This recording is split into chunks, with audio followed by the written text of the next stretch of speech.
The shattered bond. The day everything broke. The grand hall of the Shadowfang pack was decorated with silver ribbons and white roses. Hundreds of wolves had gathered to witness what should have been the happiest day of Alara Moonwhisper's life. She stood at the altar in a flowing white gown, her unique silver eyes shimmering with unshed tears of joy. Her mate, Alpha Drake Shadowfang, was supposed to be walking toward her right now to complete their bonding ceremony. But Drake wasn't moving toward her. He was standing at the entrance with another woman by his side. Alara's heart began to pound as confused whispers spread through the crowd.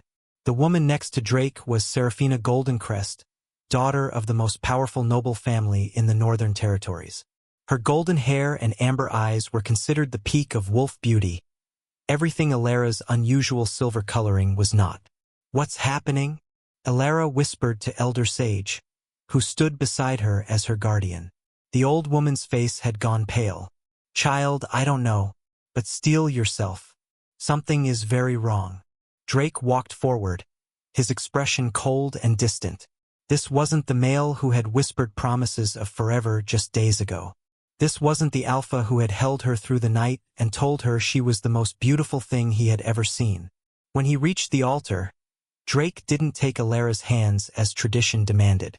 Instead, he addressed the crowd in a voice that carried through the entire hall. "I, Drake Shadowfang, Alpha of the Shadowfang pack, hereby reject Alara Moonwhisper as my mate and Luna." The words hit Alara like physical blows. She felt the mate bond, which had been forming between them for months, begin to tear apart inside her chest. The pain was indescribable, like her heart was being ripped from her body while she was still alive. "No!" she gasped, reaching for him. "Drake, why? What did I do?" He stepped back from her touch as if she carried disease. "You are not suitable to be Luna of this pack. Your bloodline is weak. Your appearance marks you as cursed. The noble families have made their position clear. They will not accept you as their queen." "But you said none of that mattered." Alara's voice broke. "You said you loved me. I was mistaken." Drake's eyes were empty, as if he was reading lines someone else had written. "The pack needs a Luna who can strengthen our alliances and produce strong heirs. Seraphina Goldencrest will fulfill that role. She is everything a Luna should be." Seraphina stepped forward with a smile that didn't reach her eyes. "I'm so sorry, Alara, but you must understand the pack comes first. Drake needs a mate who can help him lead, not one who will be a constant source of gossip and shame." The crowd's whispers grew louder. Alara could hear the words clearly now. "I always knew there was something wrong with her. Those silver eyes are unnatural." Poor Alpha Drake nearly tied himself to damaged goods. She was never good enough for him. These were pack members she had healed, wolves whose children she had delivered, families she had counseled through grief and celebrated with during joy. And now they were discussing her like she was garbage that needed to be removed. The healers fall. Elder Sage tried to object. "This is madness. Alara has served this pack faithfully for years. Her healing gifts have saved countless lives. You cannot simply discard her because some nobles think her eyes are unusual." "The decision is made," Drake said flatly. "Alara will be removed from her position as pack healer immediately. She has 1 week to gather her belongings and leave Shadowfang territory." "Leave?" Alara's legs nearly gave out. "This is my home. I've lived here my entire life. Where am I supposed to go?" "That is no longer my concern." Drake turned his back on her, the ultimate sign of dismissal in wolf culture. "Seraphina and I will complete the mating ceremony tonight. You are dismissed." As Drake and Seraphina walked away together, Alara felt something break inside her that had nothing to do with the mate bond. It was her faith in goodness, her belief that kindness and service meant something, her hope that she could ever belong anywhere. She ran from the hall, ignoring Elder Sage's calls. She ran through the pack grounds where she had played as a child, past the healing center where she had spent countless hours helping others, through the forests where she had gathered herbs and dreamed of her future with Drake. She ran until her legs gave out, collapsing beside the moon pool where she and Drake had first confessed their feelings for each other just 6 months ago. Why? She sobbed to the uncaring moon above. What did I do to deserve this? The moon offered no answers. It never did. The hidden truth. Alara spent the next 3 days in her small cottage, unable to eat or sleep. Her healing magic, which had always flowed through her as naturally as breathing, had vanished completely. When a child from the pack came to her with a broken arm, Alara couldn't help him. Her power was gone, ripped away with the mate bond Drake had severed. On the 4th day, Elder Sage forced her way into the cottage with food and grim determination. Enough, the old woman said. I have let you wallow long enough. Now we need to talk about what comes next. There is no next, Alara said dully. I have no power, no home, no future. Drake made sure of that. Drake is a fool, but that doesn't mean your story ends here. Elder Sage pulled out a worn leather journal that Alara had never seen before. Your grandmother gave this to me before she died. She made me promise to only give it to you when the time was right. I believe that time is now. What is it? The truth about your family. Elder Sage opened the journal to reveal pages covered in elegant handwriting and strange symbols. Alara, your grandmother wasn't just a healer. She was one of the last moon witches, wolves born with the ancient magic that predates pack society itself. And you, my dear child, inherited that gift. Alara stared at the journal. Moon witches are myths, stories we tell children. That's what the packs want everyone to believe. 500 years ago, the first pack alphas hunted down the moon witches because they feared power they couldn't control. Your grandmother survived by hiding her abilities, pretending to be just a simple healer. But she was so much more. And so are you. My healing magic is gone, Alara said bitterly. I have nothing. Your healing magic was only the beginning. Elder Sage's eyes gleamed with something fierce and ancient. You've been suppressing your true power your entire life because you were taught that fitting in was more important than being powerful. But Drake's rejection has freed you from those chains. Now you can become what you were always meant to be. And what is that? Something magnificent and terrifying. Something that will make Drake Shadowfang regret the day he rejected you. Elder Sage pressed the journal into Alara's hands. But you cannot stay here. You need to go to the Whispering Mountains where the old magic still flows strong. There you will find others like you, outcasts and rogues who have been rejected by the packs. Build something new, Alara. Build something better. The journey begins. Alara left the Shadowfang territory in the middle of the night with nothing but the clothes on her back, her grandmother's journal, and a fierce determination burning in her chest where her heart used to be. She didn't say goodbye to anyone. There was no one left who cared. The journey to the Whispering Mountains took 2 weeks on foot. Alara traveled through territories she had only heard about in stories, sleeping in caves and feeding herself with the survival skills her grandmother had taught her long ago. On the 14th day, she was confronted by a group of rogue wolves. They circled her with hungry eyes, seeing an easy target. A lone Omega with no pack protection. Well, the largest male said with a cruel grin. What do we have here?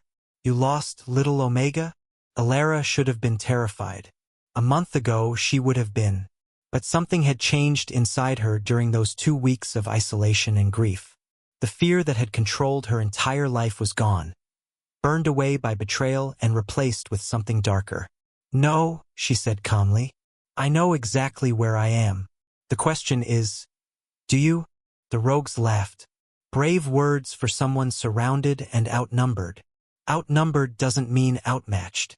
Alara opened her grandmother's journal to a page she had memorized during the journey. She began to speak words in the old language, words that made the air around her shimmer with silver light. The rogues' laughter died as they felt invisible pressure forcing them to their knees.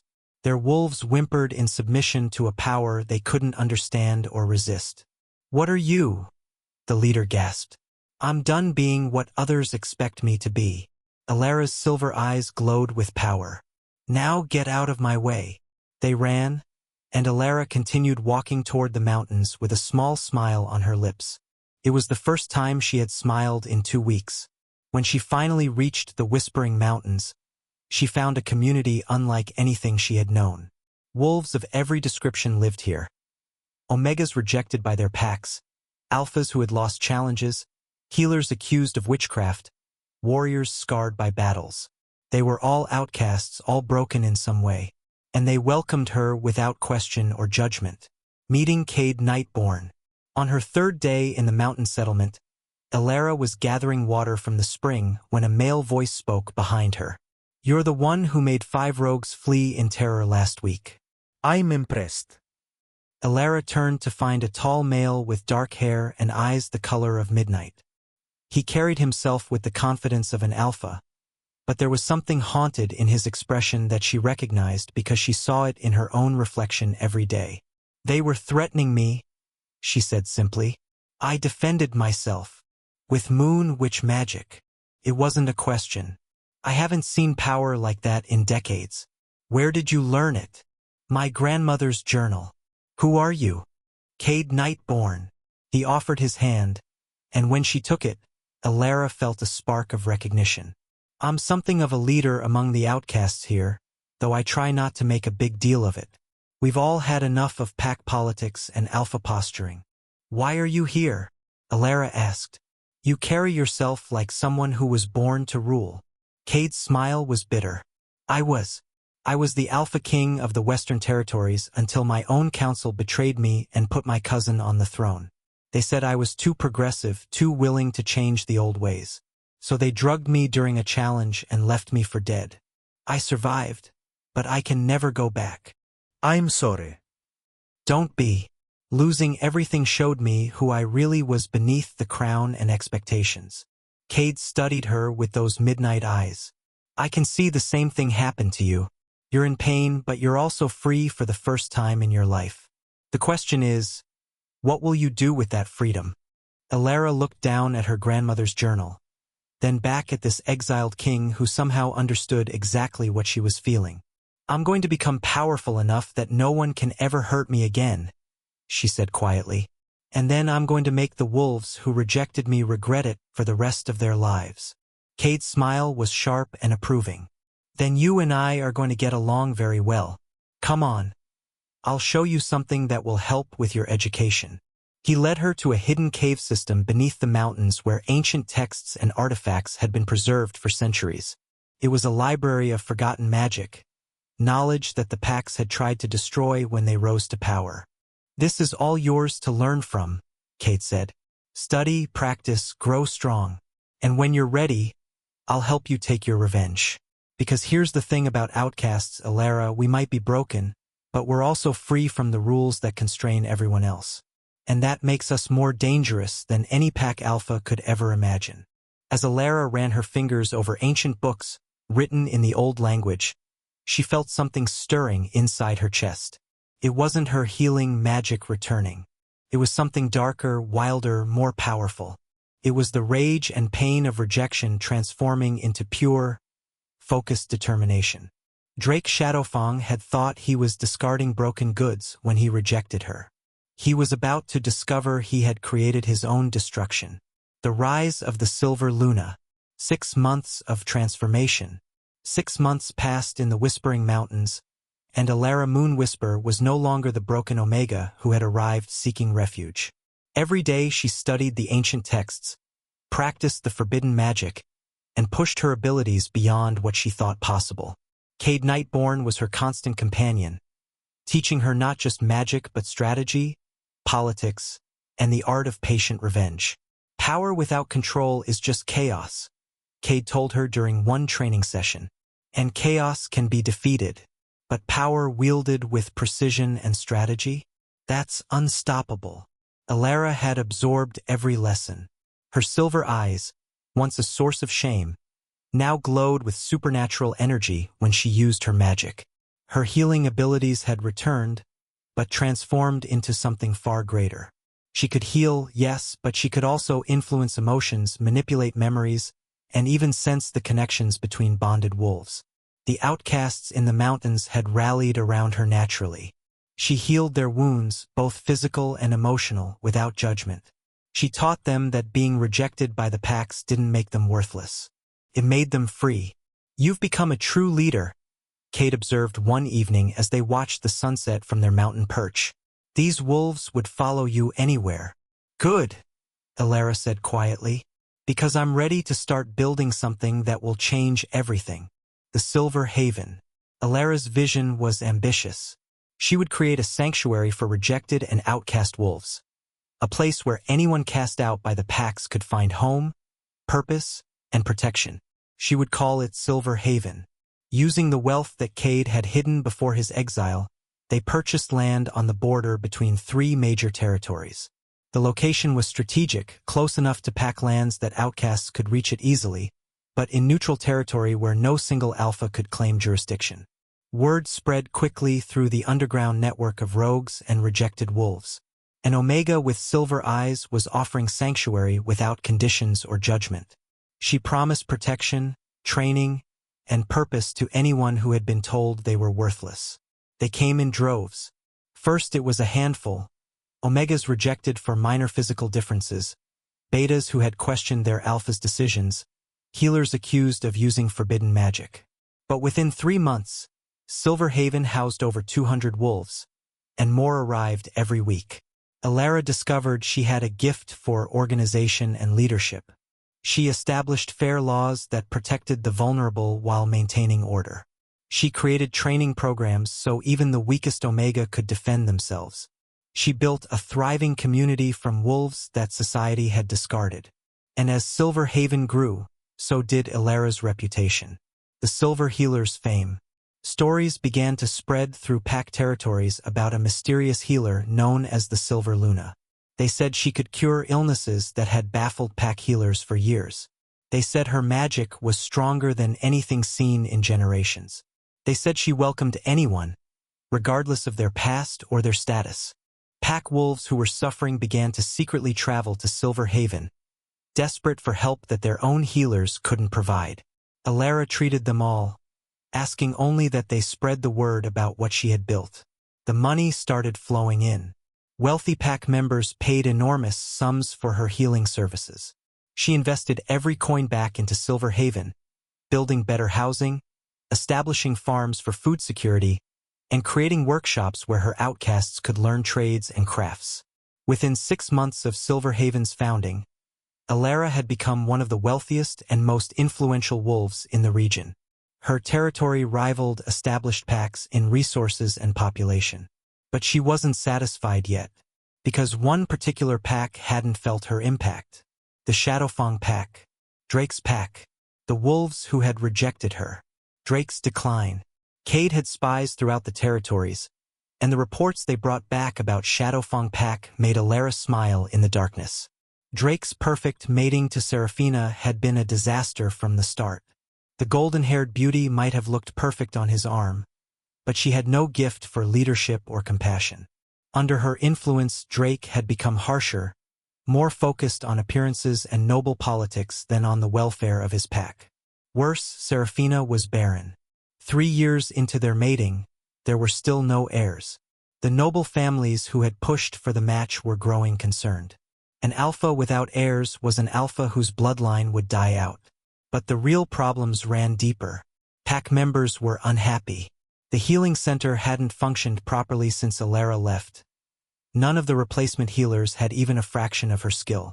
Wolves were dying from treatable conditions. Morale was low. And slowly, steadily, pack members were leaving. At first it was just 1 or 2 wolves vanishing in the night. Then it was families. Then entire groups. Drake sent warriors to hunt them down and drag them back. But the deserters always seemed to vanish without a trace. He didn't know that Alara's network was helping them escape, guiding them safely to Silver Haven, where they would be protected.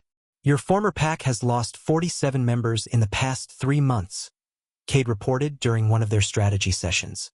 That's nearly 15% of their population. Drake is starting to panic. Good, Alara said calmly. She was studying a map of territories, planning her next moves. But I want him desperate, not just worried. I want him to understand what it feels like to watch everything he values slip through his fingers. You're playing a dangerous game, Cade warned, though his tone was admiring. Drake still has allies among the noble families. The same families who forced him to reject me? Alara's smile was cold. Let's see how loyal they remain when his pack continues to crumble. The subtle sabotage. Alara didn't need to attack Drake directly. She had learned that the most effective revenge was the kind that looked like natural consequences. So she simply continued to build Silver Haven while making strategic choices that weakened Shadowfang pack. When Drake's pack needed to trade for winter supplies, Alara made sure Silver Haven offered better prices to the merchants, cutting off Shadowfang's access to resources. When skilled craftsmen left Shadowfang, she welcomed them with generous offers and fair treatment. When Drake tried to forge new alliances with neighboring packs, Alara's reputation as the Silver Healer made her the more attractive ally. She never mentioned Drake's name. She never spoke about her past. But her very existence was slowly destroying everything he had built. The most devastating blow came when she used her magic in a way she had been perfecting for months. Alara had discovered that she could sense the mate bonds between wolves and, with careful work, influence them. Not break them completely, that required both wolves to consent, but weaken them so doubt create emotional distance. She began working on Drake and Seraphina's bond. It was delicate magic that required patience and precision. Every week, Alara would reach out with her power during the new moon when magic was strongest, and she would carefully fray the edges of their connection. She planted feelings of doubt, resentment, and dissatisfaction. She amplified every small argument and diminished every moment of affection. Within 2 months, Drake and Seraphina were barely speaking to each other. The growing bond with Cade. As Alara worked on her revenge, something unexpected was happening. Her relationship with Cade was deepening into something neither of them had planned. They spent hours together every day, planning strategies, discussing pack politics, training in combat and magic. Cade was the only person who truly understood her desire for revenge because he carried his own scars from betrayal. "Do you ever regret it?" Alara asked him one night as they sat by the fire in her private quarters. "Losing your kingdom, do you wish you could go back to who you were before?" "Every day," Cade admitted. "But not because I miss the power or the throne. I regret it because I was a good king, and my people deserved better than the corruption my cousin brought. But would I trade the experiences I've had since? Would I trade meeting you?" He looked at her with those midnight eyes. "Never." Alara felt her heart skip in a way it hadn't since Drake's rejection. "Cade, I'm not asking for anything," he said quickly. "I know you're not ready. Your heart is still healing, and your focus needs to be on your revenge. I just wanted you to know that when you are ready, if you ever are, I'm here. Not as your teacher or your ally, but as someone who sees you, all of you, and thinks you're magnificent." The confession hung in the air between them. Alara knew she should probably discourage this, maintain professional distance, protect her already battered heart. But looking at Cade, she realized something important. She trusted him, completely, in a way she had never trusted Drake. "When this is over," she said softly, "when I've finished what I need to do with Drake and Shadowfang Pack, ask me again." Cade smiled. "It's a date." Drake's desperate search. 9 months after rejecting Alara, Drake Shadowfang was a desperate male. His pack was failing spectacularly. Nearly a third of his population had left. His Luna was cold and distant, their bond so weak it barely existed. The noble families who had pushed for his mating with Seraphina were now questioning his leadership. And then wolves started returning from neighboring territories with stories about the Silver Healer, an Omega with magical abilities beyond anything seen in generations, who had built a thriving community for outcasts and rejected wolves. Drake needed help. He needed someone with powerful healing magic to restore his pack's health and morale. He needed someone who could fix what was broken. He decided to seek out this Silver Healer personally. "I'm going to Silver Haven," he announced to his council. "If this healer is as powerful as they say, I'll hire her to help restore our pack. We need something dramatic to turn our fortunes around." Seraphina barely looked up from her mirror. "Do whatever you want. I certainly don't care anymore." The journey to Silver Haven took 3 days. Drake traveled with a small guard, not wanting to appear threatening. As he approached the territory, he was shocked by what he saw. The settlement was enormous, easily as large as Shadowfang's main compound. The buildings were well-constructed and beautiful. Wolves of all ages and ranks moved through the streets with purpose and contentment. There were training grounds, gardens, workshops, and a massive healing center that made his own look primitive. This wasn't a refuge for desperate outcasts. This was a thriving pack in everything but name. "I'm here to see the Silver Healer," Drake told the guards at the gate. "I'm Alpha Drake Shadowfang, and I wish to discuss hiring her services for my pack." The guards exchanged glances. One of them smiled slightly. "The lady will see you. But be warned, Alpha Drake. She doesn't impress easily. Your title means nothing here." Drake was led through the compound, noting the curious stares from residents. Some of them looked familiar, former members of his pack who had deserted. They watched him pass with expressions ranging from pity to satisfaction.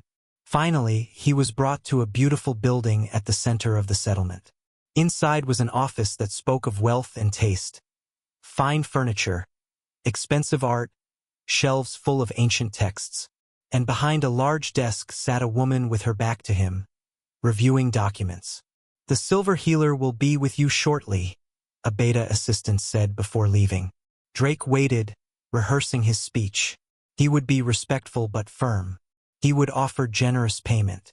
He would make it clear that helping his pack would bring her prestige and connections. The woman at the desk finally set down her papers and turned around. Drake's heart stopped. Silver eyes met his with cold satisfaction. "Hello, Drake," Elara Moonwhisper said with a smile that didn't reach her eyes. "It's been a while." The moment of power. Drake couldn't breathe, couldn't think. The broken Omega he had rejected was sitting before him dressed in fine clothes, radiating power and confidence, looking at him like he was an insect beneath her notice. "Elara?" His voice came out as a whisper. "You're the Silver Healer?" "I prefer Silver Luna these days," she corrected smoothly. "But yes." Surprised. "But you left. You were broken. How did you become more powerful than you?" Elara stood and walked around the desk with graceful confidence. "It turns out that rejection was the best thing that ever happened to me. It freed me from trying to fit into a world that would never truly accept me. It let me discover who I really am." Drake stared at her, seeing details he had missed in his shock. She was wearing expensive clothes that fit her perfectly. Her silver hair, which she used to hide, now flowed freely and seemed to shimmer with inner light. Her unusual eyes, which the pack had mocked, now glowed with power that made his wolf instinctively want to submit. She was breathtaking, and she was looking at him with the kind of cold contempt he had once directed at her. "Why are you here, Drake?" Elara asked. "Let me guess. Your pack is failing. Your perfect mate isn't so perfect, and you need the powerful healer to fix your problems?" "My pack needs help," he admitted, his alpha pride warring with desperation. "We've had a run of bad luck. Wolves leaving, resources dwindling, morale low. I heard about your abilities and thought. You thought you could hire me like a common servant?" Elara laughed, and the sound was like ice. "Tell me, Drake, did you really not know who I had become? Or did you come here hoping the broken Omega you rejected would be so pathetically grateful for your attention that she'd help you anyway?" "I didn't know it was you," Drake said truthfully. "But Elara, please, whatever I did to hurt you, the pack doesn't deserve to suffer. There are children, elders, innocent wolves who need help." "Innocent?" Alara's eyes flashed. "Were they innocent when they stood and watched you reject me? When they called me cursed and damaged? When they celebrated my departure like they were glad to be rid of me? That wasn't. Don't lie to me." Power rippled through the room, making Drake's wolf whimper. "I heard every word they said. I remember every pitying look and satisfied smile. Your pack treated me like garbage, and now you want me to save them." Drake fell to his knees, and it wasn't intentional. The sheer force of her power drove him down. "Please," he begged. and he hated how weak he sounded. I'm sorry. I was wrong. I should never have rejected you. But please, don't let innocent wolves suffer because of my mistakes. Alara looked down at him, the powerful alpha who had destroyed her life, now kneeling at her feet and begging for mercy. This was the moment she had been working toward for 9 months. The moment of ultimate revenge. Alara looked down at him, the powerful alpha who had destroyed her life, now kneeling at her feet and begging for mercy. This was the moment she had been working toward for 9 months. The moment of ultimate revenge. And yet, the symphony of justice. The choice before her. Alara stared at Drake kneeling before her, and 1,000 emotions warred inside her chest. Rage at what he had done. Satisfaction at seeing him brought low. But also something unexpected. A tiny flicker of pity for the male who had let fear and politics destroy his chance at genuine happiness. Get up, she said coldly. I don't need you groveling. It's pathetic. Drake rose on shaky legs, his alpha pride in tatters. Will you help my pack? I don't know yet. Alara walked to the window, looking out at the thriving community she had built. Tell me something first, Drake. Why did you really reject me? And don't give me that nonsense about noble families and weak bloodlines. I want the truth. Drake was silent for a long moment. When he finally spoke, his voice was heavy with shame. Seraphina's family threatened to withdraw their support and ally with my rival if I didn't mate with her instead of you. They said your unusual appearance would make me look weak. That other alphas would see you as evidence I couldn't attract a proper mate. So you chose political advantage over love. I chose survival, Drake corrected, but without conviction. Or at least I thought I was. I was young and scared, and they convinced me that being alpha meant making hard choices for the good of the pack. And how did that work out for you? Alara's voice was sharp as a blade. Your pack is dying. Your mate despises you. The noble families are questioning your leadership. You sacrificed everything genuine for political gain, and you ended up with nothing. I know. Drake's shoulders sagged. I know I was wrong. I've known it for months now. Every time another wolf leaves, every time I see Seraphina's cold eyes, I remember what I gave up. I remember you singing to the children. I remember you staying up all night to save that elder's life. I remember you laughing at my terrible jokes. Stop, Alara said sharply. Don't you dare make yourself the victim here. You made your choice, Drake. Now you get to live with the consequences. I'm not asking you to forgive me, Drake said quietly. I'm asking you to be better than I was. Don't let innocent wolves suffer because their alpha is a fool. Cade's counsel. After Drake left, without promises, without hope, just with the bitter taste of his own mistakes. Alara sat alone in her office with her head in her hands. She had imagined this moment 1,000 times. In every fantasy, she had been cold and cruel, sending Drake away with nothing but pain. But reality was more complicated than fantasy. A knock on her door announced Cade's arrival. He entered without waiting for permission, reading her mood instantly. He's really suffering, Cade observed, sitting across from her. I've never seen an alpha look that broken. Good, Alara said, but without conviction. Is it though? Cade leaned forward. Alara, I need to ask you something important. What did you really want from this revenge? To make Drake suffer? Or to prove that you're strong without him? Both, she admitted. I wanted him to see what he threw away. I wanted him to regret his choice every day for the rest of his life. And now that you have that? Cade pressed gently. Now that he's kneeling before you, begging for mercy, is it as satisfying as you thought it would be? Alara was quiet for a long moment. No, she finally whispered. It just feels empty, like winning a battle I didn't really want to fight. That's because revenge is like poison, Cade said softly. It promises to heal you, but it actually just spreads the wound. Real healing comes from building something better, not tearing down what hurt you. When did you become so wise? Alara asked with a weak smile.